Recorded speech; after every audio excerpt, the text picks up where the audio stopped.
Bomb blast ಈಗಾಗಲೇ ನಾವು ಕೇಳಿದ್ದೇವೆ. ನಿಷ್ಪಕ್ಷಪಾತವಾದ ನಿರ್ಣಯ ಆಗಬೇಕು ಮತ್ತು ಎನ್ಕ್ವೈರಿ ಆಗಬೇಕು. ಎನ್ಕ್ವೈರಿಯಲ್ಲಿ ಏನು ಬರ್ತದೋ ಅದರ ಮೇಲೆ ಸರ್ಕಾರ ಕಠಿಣವಾದಂಥ ಶಿಕ್ಷೆ ಕೊಡಬೇಕು ಸಂಬಂಧಪಟ್ಟವರಿಗೆ. ಇದು ಯಾರ ಮೇಲೂ ಕೂಡ ಅಂದರೆ ಯಾರಿಗೂ ಕೂಡ ಇದು ತೋರಿಸ್ತಕ್ಕಂಥದ್ದಿಲ್ಲ. ಅಂದರೆ ದಾಕ್ಷಿಣ್ಯ ಯಾರು ತಪ್ಪು ಮಾಡಿದಾರೋ ಅವ್ರಿಗೆ ಶಿಕ್ಷೆ ಕೊಡ್ತಕ್ಕಂಥದ್ದು ಆಗಬೇಕು. ಬೇರೆಯವರು ಕೂಡ ನಾಳೆ ಭಯಪಡಬೇಕು, ಇಂಥ ಕೆಲಸ ನಾವು ಮಾಡಬಾರ್ದು ಅಂತ ಹೇಳಿ ಅದು ಒಂದು ಇದು ಆಗಬೇಕು, ಅವರಿಗೆ ಹೆದರಿಕೆ ಬರಬೇಕು. ಮತ್ತು ಸರ್ಕಾರ ಇಂಥ ಘಟನೆಗಳ ನ್ಯಾಷನಲ್ ಕ್ಯಾಪಿಟಲ್ದಲ್ಲಿ ಆಗ್ತಾವಂದ್ರೆ ಇದು ದುರ್ದೈವ ಸಂಗತಿ. ಯಾಕಂದ್ರೆ ನ್ಯಾಷನಲ್ ಕ್ಯಾಪಿಟಲ್ ಅಲ್ಲಿ ನಿಮ್ಮ ಹತ್ರ ಇಂಟೆಲಿಜೆನ್ಸ್ ಇರ್ತದೆ, ನಿಮ್ಮ ಹತ್ರ IB ಇರ್ತದೆ, ನಿಮ್ಮಲ್ಲಿ CBI ಇರ್ತದೆ, ನಿಮ್ಮಲ್ಲಿ ಬೇರೆ ಬೇರೆ ಏಜೆನ್ಸಿಗಳಿರ್ತವೆ. ಅದಕ್ಕಾಗಿ ಬೇರೆ ಏಜೆನ್ಸಿಗಳು ಅಲ್ಲಿದ್ದರೂ ಕೂಡ ಸರ್ಕಾರ ಅದು ವಿಫಲವಾಗಿದೆ ಇದರಲ್ಲಿ.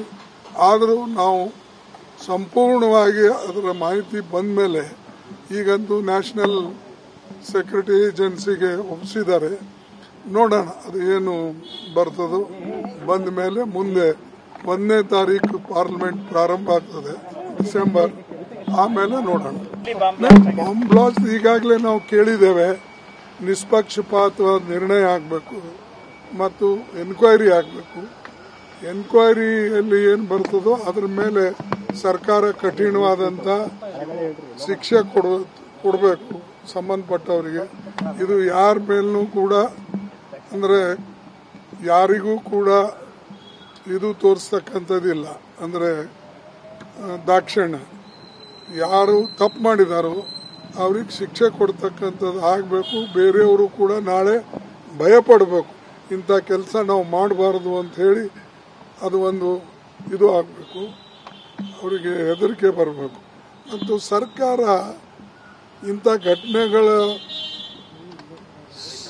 ನ್ಯಾಷನಲ್ ಕ್ಯಾಪಿಟಲ್ದಲ್ಲಿ ಆಗ್ತಾವಂದ್ರೆ ಇದು ದುರ್ದೈವ ಸಂಗತಿ.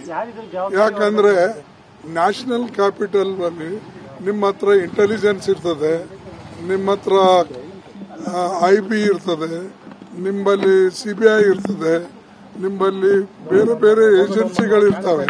ಅದಕ್ಕಾಗಿ ಬೇರೆ ಏಜೆನ್ಸಿಗಳು ಅಲ್ಲಿದ್ದರೂ ಕೂಡ ಸರ್ಕಾರ ಅದು ವಿಫಲವಾಗಿದೆ ಇದರಲ್ಲಿ.